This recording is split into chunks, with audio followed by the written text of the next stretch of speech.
2% tell us? It doesn't tell us what you'll get if you invest in the stock market today. It tells us that if the same circumstances hold today as held in 1928, then the stock market consensus is that stocks ought to return 5.62% more than safe investments over the next period. If in fact we do get what we expect, then we'll earn that 5.62% plus whatever a safe asset pays over the next period. That's a lot of ifs, and they're big ifs too. We're trying to get a handle on a very difficult problem. Yogi Berra told us that it's tough to make predictions, especially about the future. But we have a better idea of what to expect now than before we calculated our estimate. Before we move on, let's get a couple more estimates to help us understand the equity risk premium. Some people might argue that we're using the wrong safe asset. True, Treasury bills are safe, but they are also very short maturity. The ones we used mature in just 3 months. We're matching those 3-month securities with stock returns over more than 80 years.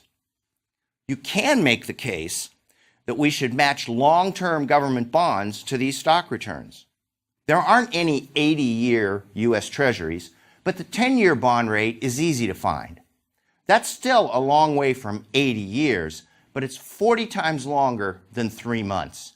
Does that change our estimate of the equity risk premium?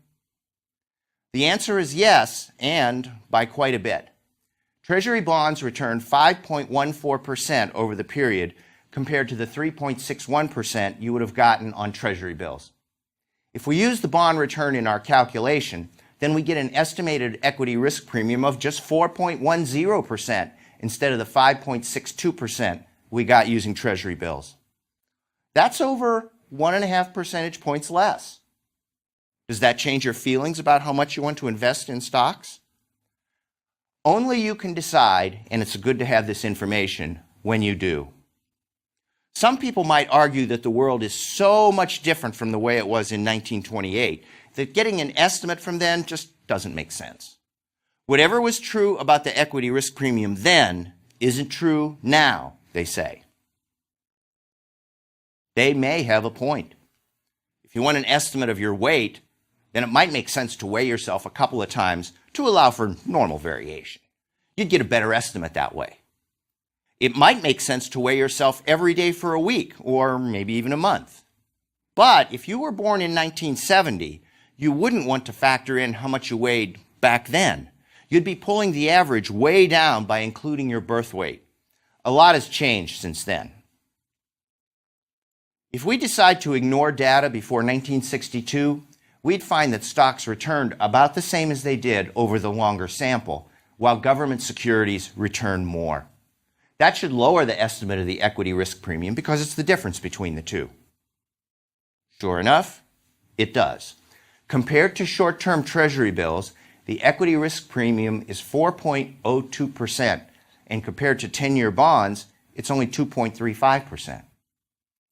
I'm going to give you one more estimate just to show that this is really, really a hard problem, and we don't know nearly as much as we'd like.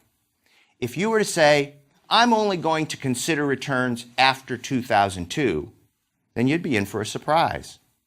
Stocks returned just under 2.9% during the next 10 years. That beat Treasury bills, but Treasury bonds returned almost 6.5%. The estimate of the equity risk premium is a negative 3.6%.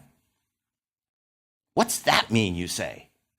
Are you telling me that investors in 2002 expected to do worse in risky stocks than in safe bonds? Why would they take extra risk and still expect to do worse in the bargain? And you'd be right. If they really had expected that, then they'd have chosen the safer bonds and expected to get higher returns anyway. What we're seeing is that this particular estimate of the equity risk premium is a particularly bad one. I can't believe that investors were expecting to earn nominal returns of less than 2.9% annually for 10 years or so. I'm betting that it just turned out to be a bad 10 years for stocks. We don't always get what we expect,